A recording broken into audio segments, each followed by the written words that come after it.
plan. Got married in.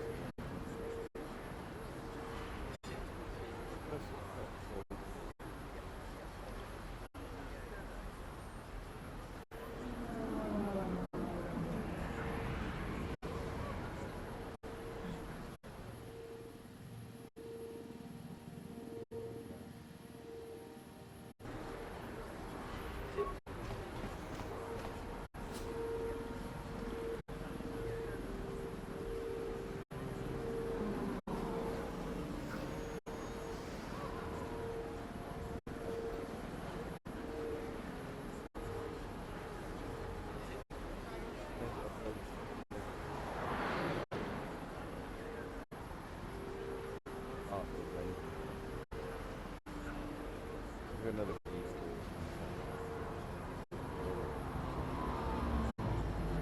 Didn't look up again.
There's no way he was going to.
said I'll be fine.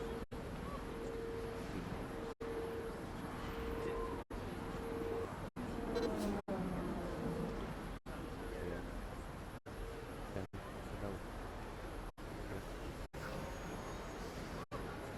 hard.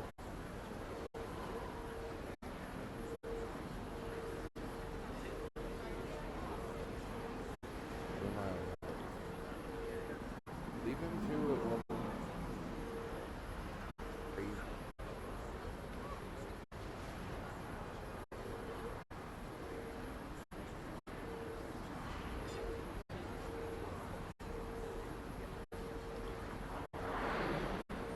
Overdress.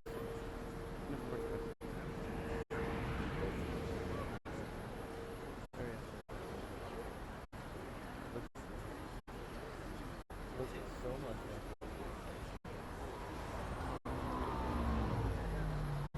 have your mother's blood or something.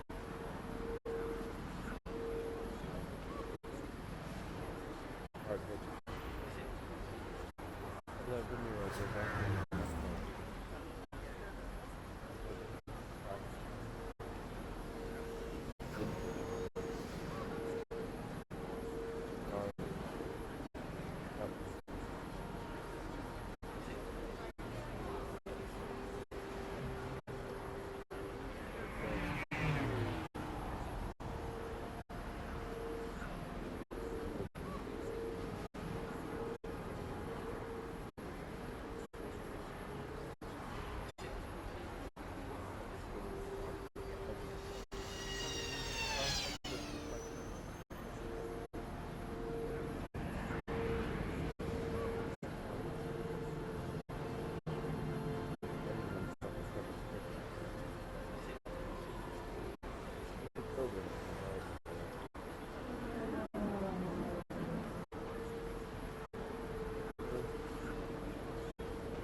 Brandon walks slowly.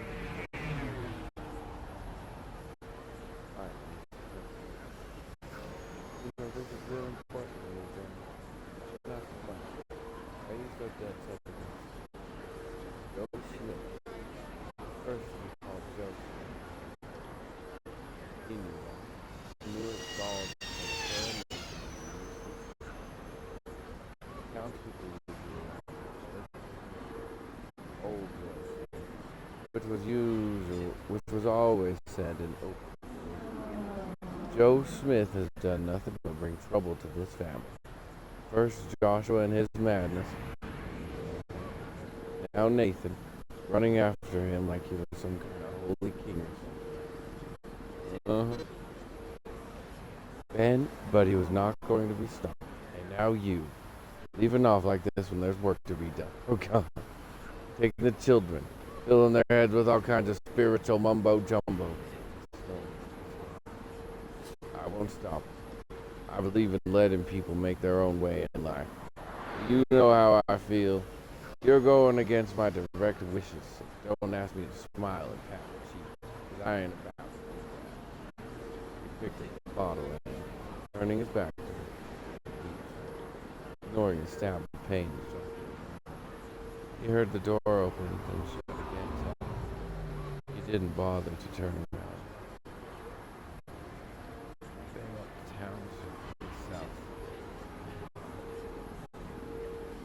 The book is nothing but a war on everyone, against everyone. His motivations are so fucked up. He hates Joe, but not because of Joe. He hates Joe because of Joshua. And Joshua's deal with him ain't got nothing to do with Joe. Except for maybe Joshua started maybe wondering, and it wasn't about it written in the book, but that maybe his dad should be paying him. That's all. And none of the things that... Oh, Fayette Township is south and east of Elmira. About 20 miles. Almost midway between Cayuga and Seneca. In the township, north and west of Fayette Village, was the farm of Peter Whitmer and his family.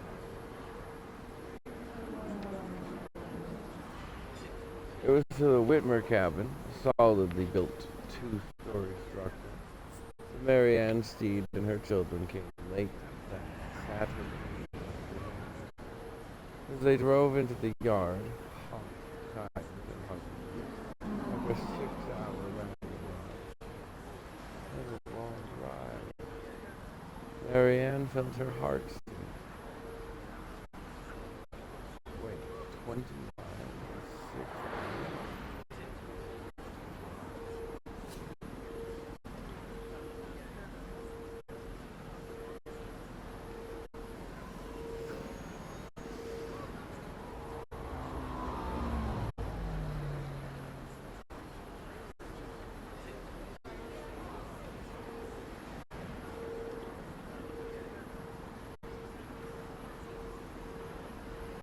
The math that's math, they were taking.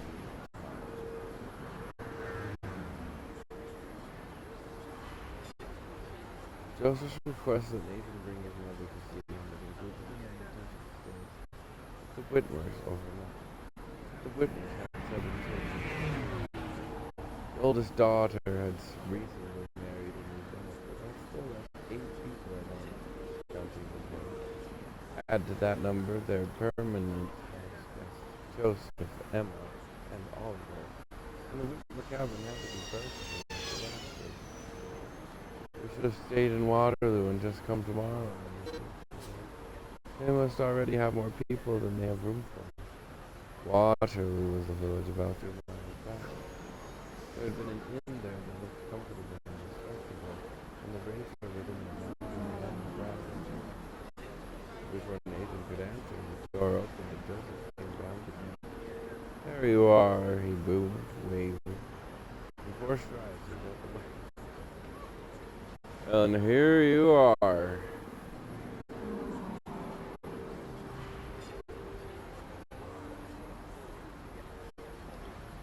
This is Steve. How pleased I am you would come. He held out his hand to help her down. Hello, Joseph. It's good to see you. He turned as Nathan jumped out of the wagon. Welcome, Nathan. And how is your father? Nathan shook his head. You know, Pa, he took the splint and yesterday. The doctor said 2 more weeks. That's no surprise.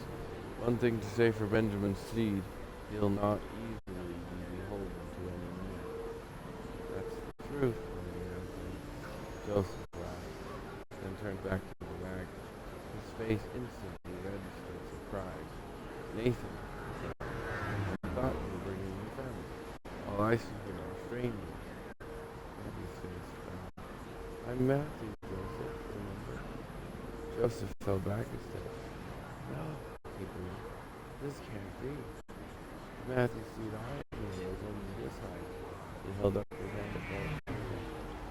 He's just teasing me, Becca said, pulling her hand over her.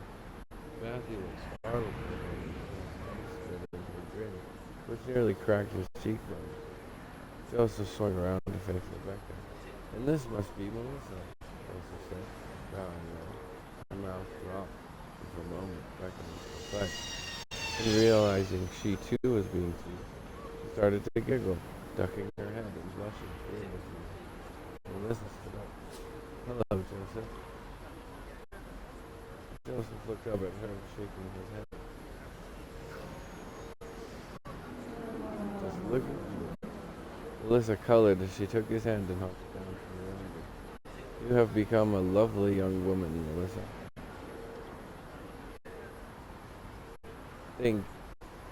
Joseph swung around, grabbed Matthew with a flip that left him squealing, had him ragging piggy across the shoulder. He glanced again at Melissa, then turned to her mother. I think I'd better go tell Father Whitmore to lock his boys in the bar. When they see his daughter, who was smitten, speechless as pillars of salt. If Melissa had blushed before, now her face went blank scarlet. Nathan laughed out loud. This is Joseph. How could anyone help but like him? His unbounded joy and enthusiasm was like a tonic, cleansed his soul.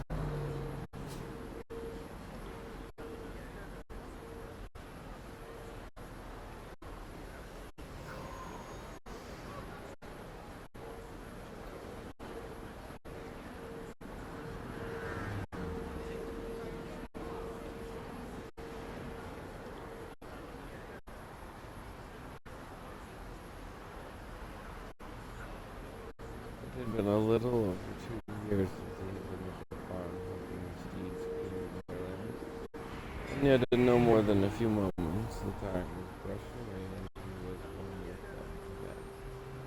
Matthew hugged him tightly. Becca watched him with unabashed adoration. Have you heard from Lydia yet? Joseph asked. There was a quick shake of the head, accompanied with a soft sigh. No, I told you I wrote to her about being downtown, but I haven't heard of you. It will be all right, Joseph said. She's a fine woman. I hope so.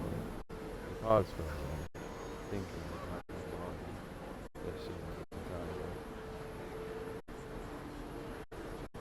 Where's Oliver? He and Martin went down to the village to get something. Martin had.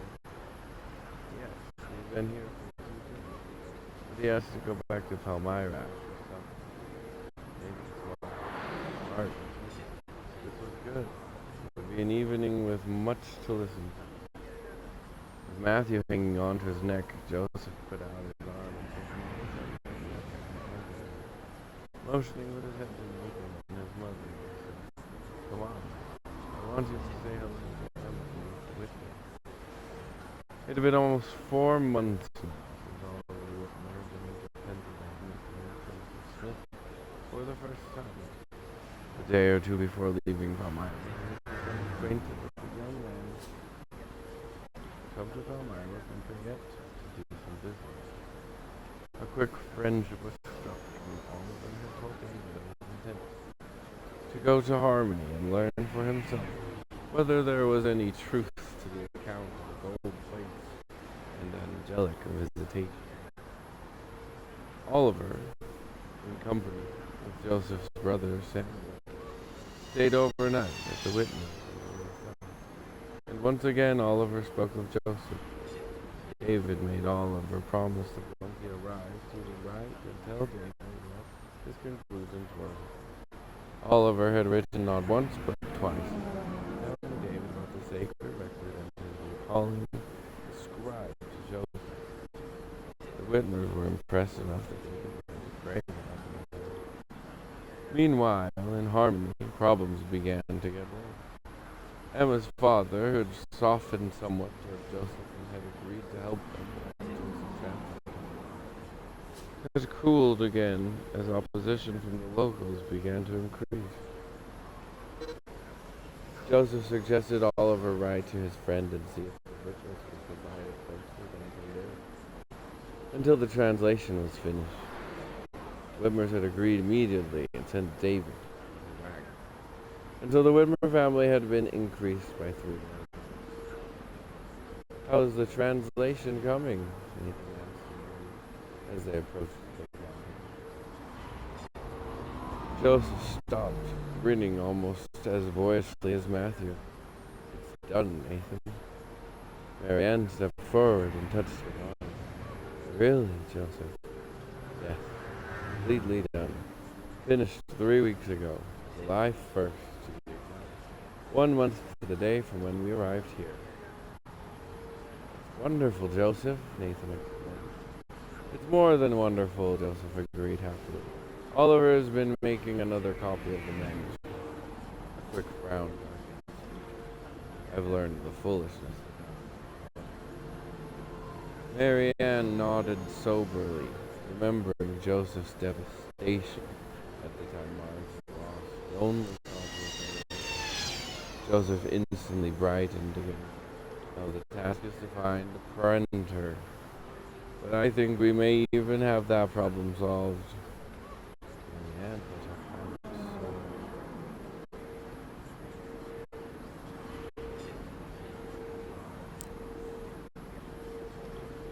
What's that like? That is good news, Joseph. He nodded, sweeping them up again. After supper, we'll read some of it for you. Mary Ann had grown up with the Bible. Some of her earliest memories were sitting in front of the fireplace and listening to the melodic voice of her mother reading the Old and New Testament. She taught her own children to read from those same pages, tracing the lines with their stubby little fingers as she read aloud to them.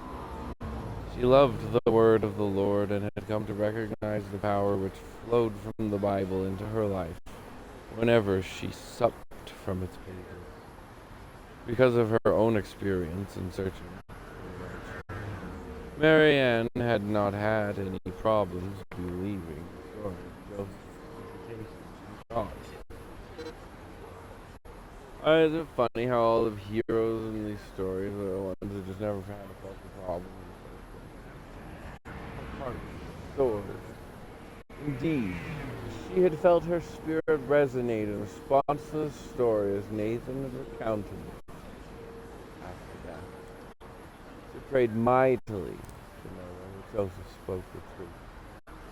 She felt she had received confirmation that Christ spoke.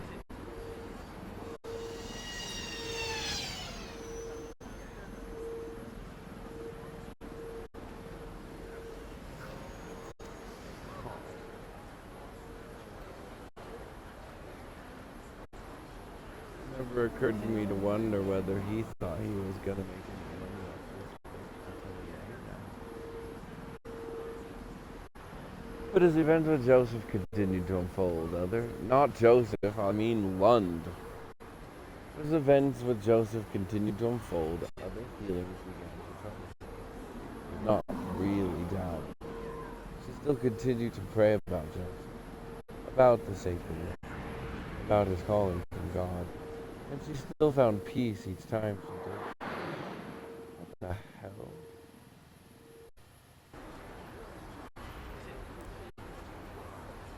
Jesus doesn't bring peace. On the other hand, she knew what people were saying about Joseph. She listened to their jibes, felt their scorn for him. No small part of that scorn came from her own husband. And that created a sense of turmoil within her.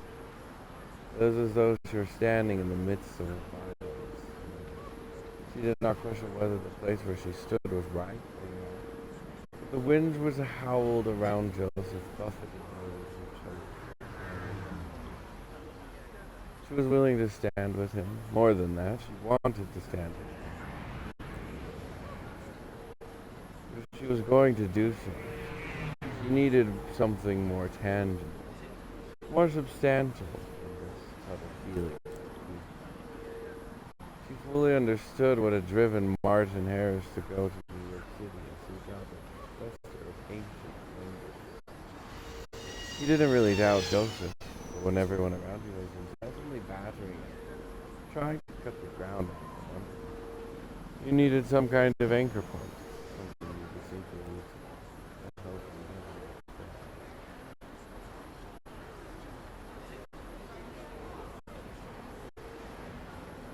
Over the past several months, Mary Ann had gradually determined what the test was. What would provide a sufficient anchor point? She had not spoken of it to anyone, not even me. But that was one of the reasons why she did not back down in the face of him. She had to come. This was her chance to know. Standing with Joseph would not be without its cost. She was already paying some of them. Joshua was gone. Nathan and his father were experiencing increasing strain and the coldness that crept into her marriage, which left her with an ache in her. Willing more than that, determined to pay those costs that she needed.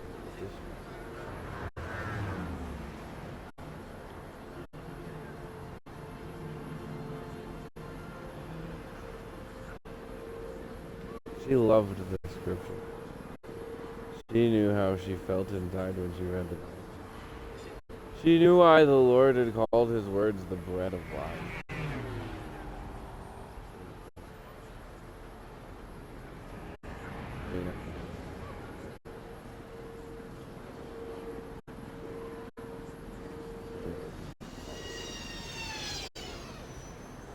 She knew why the Lord had called his words the bread. Do we don't know one, do we know? This would be her. This record, Joseph was trying she would know. She had no doubt of that. It would either produce the same feeling, give her the same, nourish her spirit in the same way, or she would put the whole thing aside and make her peace with God.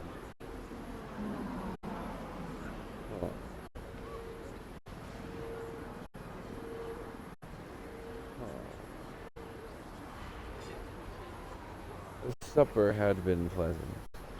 The Whitmers were gracious hosts.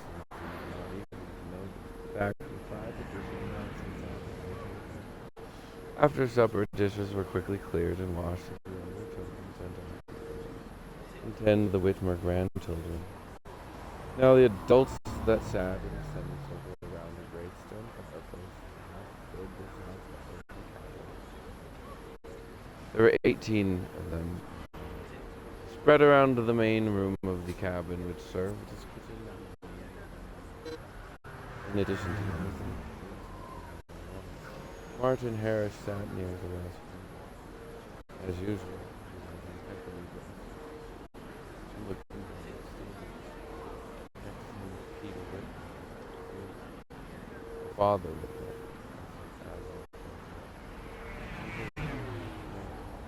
hard-working, filled with integrity, expecting nothing from life but that which they earned by their own hands. They were of that stock found across the face of the earth of America. Come to New York State in 1809 of German immigrants in Pennsylvania. Both still spoke with a pronounced German accent. Elizabeth Ann, at 14, the youngest of the Whitman children, was out with Matthew in fact, but the older ones had stayed, and now all, save one, sat together. 4 sons, Jacob, John, Jingle, Hyman, Christian, and Peter, all sat in a row along the east wall. Jacob and Christian sat with their wives.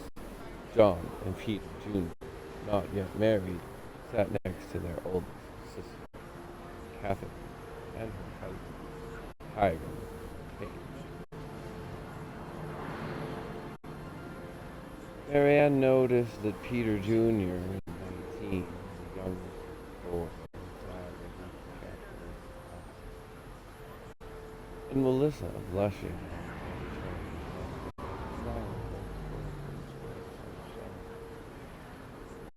all of the boys had shown a considerable interest in their winsome visitor. But it was Peter, closest to her, who had pursued that interest with vigor. she positively vast. Next to Hiram Page sat Oliver Cowdery. Well, gee, when you write about it like that, even I want Melissa. She's 18 now, right?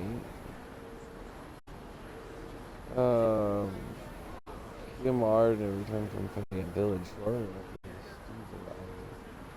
almost immediately, Mary Ann understood my name and had spoken before me of Oliver. He was, for that time,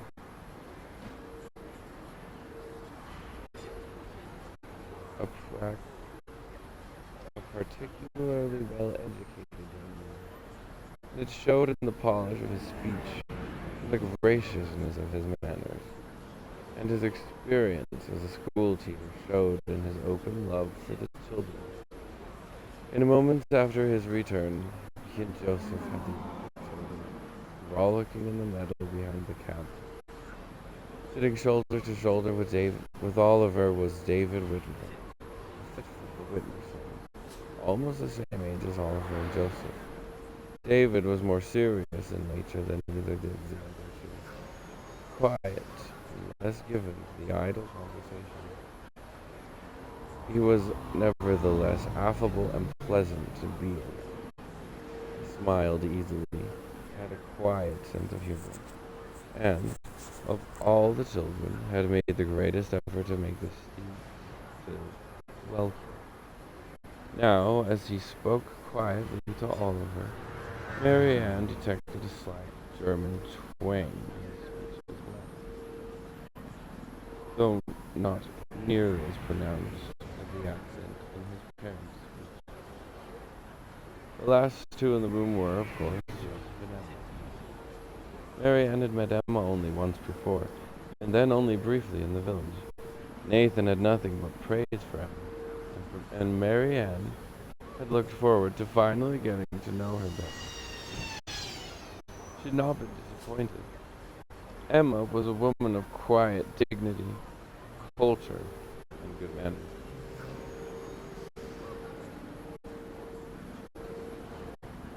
She was a gracious lady in every sense of the word, and provided a fitting and proper wife for Joseph. And then there was Joseph. He had sat quietly for the past several minutes, content to let the group converse with one another, pleased with the company around him. Beside him on the table sat a thick sheet of paper. This was the copy of the manuscript which Oliver had. She could see the lines of the near and precise. She could see the lines of neat and precise handwriting. She was ready for him to begin. This was what she had come for. And while she found the conversation and the company most pleasant, she willed Joseph to begin. Finally, he stood, picking up the manuscript, and the room quieted almost instantly. Mary Ann breathed a quick inward prayer. Oh Lord, this be thy word. Help me to know it without question. Open my heart to thy feelings. Heavenly Father, I pray in Jesus' name. Joseph was clothed in open and linen up to reach. His hair was still slightly tousled in his breast, which gave him a touch of boyishness. He smiled as his blue eyes scanned the faces of those present. Mary Ann saw Emma smile up at him. Carefully, so as not to wrinkle the fool's hand, he pulled off the top 2/3 of the sack and set it on the table. He turned more pages, now one at a time, searching for the place he wanted. After a moment, he found what he was looking for and set a few more pages aside. He looked up, quite sober in his demeanor. The part I would like to read this evening takes place in the Americas shortly after the time of slavery's crucifixion and resurrection. The blue eyes that could be so piercing, almost looking through a person, were suddenly filled with joy. He looked directly at Mary Ann. Of all the Book of Mormon, I particularly love this part. As he read, his voice was deep, sonorous, and it was obvious that he was familiar with the material. He did not stumble. Within minutes, Marianne forgot about Joseph's words. She focused on the words he spoke, letting her heart open to make it own. There was a mention of prophets. They'd they'd foretold of the signs which would accompany the Savior's death. Now those signs were given. A terrible storm arose across the face of the land. Thunder cracked with terrifying power. Exceedingly sharp lightnings flashed downward, setting buildings on fire. A great tempest, the likes of which had never before been seen, swept across the land, carrying people away. A terrible earthquake shook the earth, wreaking terrible destruction. After the earthquake, a thick darkness settled across the land. For 3 days and 3 nights, the darkness prevailed. The people were astonished. The prophets had warned them of these things and called on them to repent of their evil. But many had not listened. Now the survivors rent the air with their cries. Joseph stopped for a moment, and Oliver spoke. Listen carefully, he said. I wept when we were translating this part. Nodding, Joseph went on, reading more slowly now. The darkness lifted.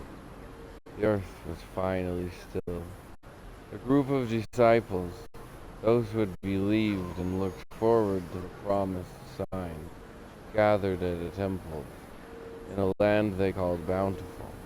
While they were conversing one with another about the great and marvelous things which had been done, they suddenly heard a voice coming from heaven. Marianne felt a sudden thrill coursing through her body.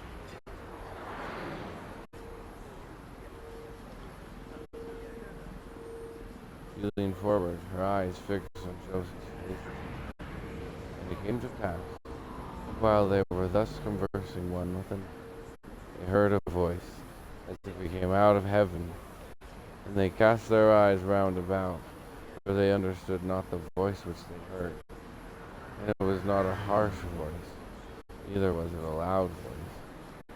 Nevertheless, and notwithstanding being a small voice, it did pierce them that they did hear the center, insomuch that there was no part of their frame that it did not cause to quake. Yea, it did pierce them to the very soul, and it caused their hearts to burn.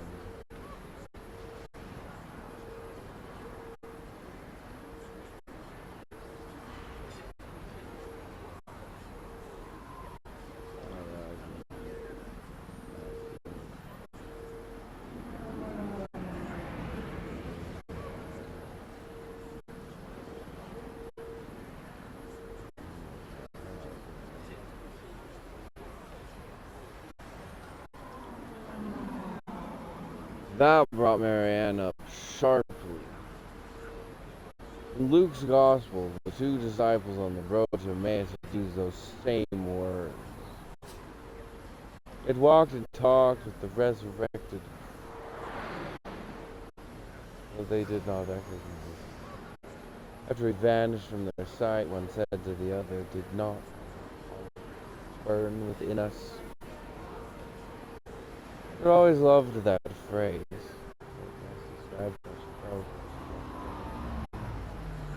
With a leap of joy. Did the joy leap because it leapt, or because it leaped? But it was also described how she was feeling at this very moment. Marianne pulled herself back, and they did look steadfastly towards heaven.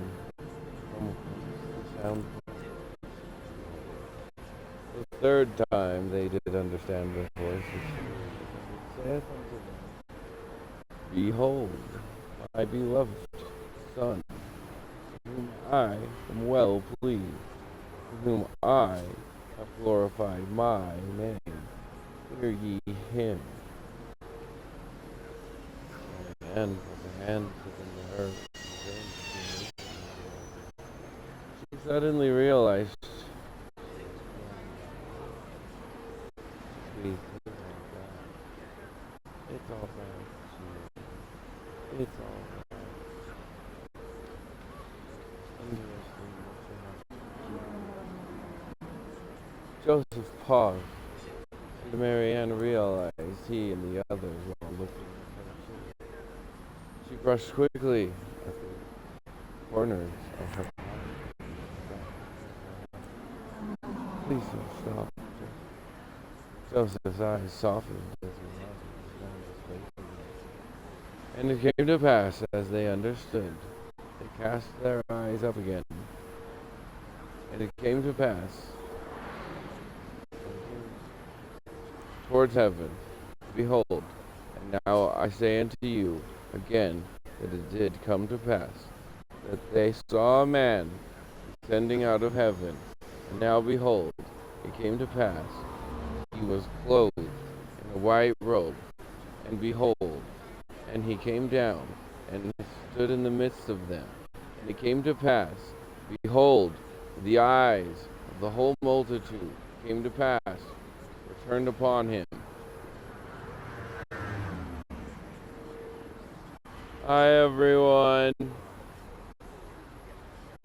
And they durst not open their mouths, even one to another.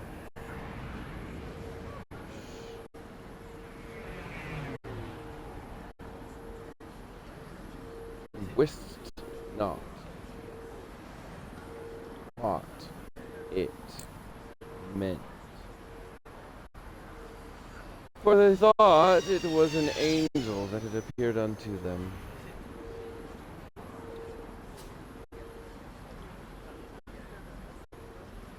Boo! Where's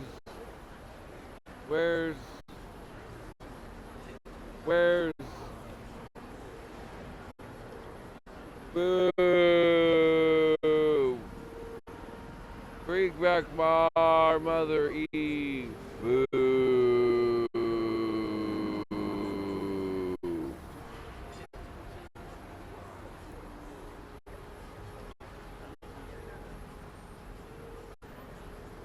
Just never thought about anybody being like, well, I don't know. And then everybody thinks it's an angel. So then you're like, it's an angel. But we're not allowed to speak at each other. So, it's an angel. Which one? Well, it's not a girl angel. So, there's that. And it came to pass that he stretched forth his hand, spake unto the people, saying, Behold, I am Jesus Christ, of which the prophets testified that to come into the world. And behold, I am the light and the life of the world. And why aren't you hearing me? Your word has set my heart aflame. How could you then deny? How could you say there is no power? The sounds of the children playing outside could be heard faint. And somewhere further away, a meadowlark was giving a last song. Within the cabin, no one made a sound. Every eye was on Joseph's voice had dropped now, still filled with a quiet. It came to pass that the Lord spake unto them, Arise, and come forth, and you may thrust your hands into my side, and also that you may feel the print of the nails in my hands and in my feet. You may know that I am the God of Israel, and the God of the whole earth, and have been slain for the sins of the world. I wonder if he would have traded You'd wonder, we'd have traded 1 more second for anything. We'd have traded 5 more seconds on the cross to not have to have all these thousands of people touching. It came to pass as the multitude went forth and thrust their hands to his side. What the hell? Big word, like.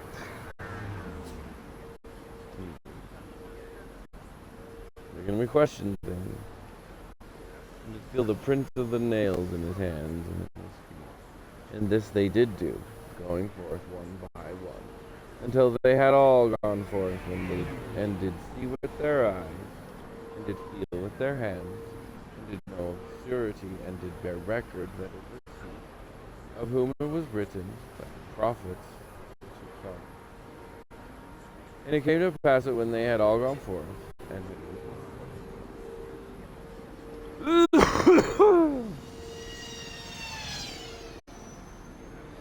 they did cry out,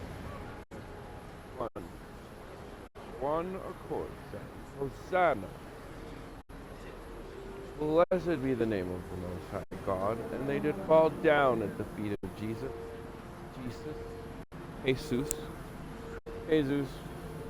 and did worship him.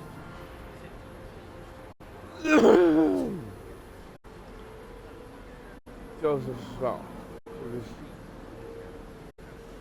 put the back on. Was gazing out of the window, his eyes seeing some. Finally, he turned. Martin has got to start back, or it'll be by midnight before he gets to come. We'll read some more tomorrow. There were murmurs of disappointment, but people began, as they began to talk or to go outside. Mary Ann did not move, barely aware of what was going on around her. Hosanna, blessed be the name of the Lord. Thus had the people cried, but now did her own heart cry. It was enough. This was the anchor. She was jerked out of her thoughts, and she realized that Joseph had come to stand before her and was looking down at her, smiling, talking. Well, Sister C, he said, did you get it? Startled, both at the form of address and his question, she stood up. Well, did you? He said, looking deep into his eyes. Did I get what? The answer for which he was seeking. She rocked back a little, stunned that he would know. He laughed and held out his hand. He took both of them, tears settling down. Yes, she smiled through them. Yes, Joseph, I did. I don't understand why she would have a hard time accepting that he would know. His question made perfect sense, but none of the rest. He should have said, did you get it? And she should have given him a little hug and said nothing. But whatever.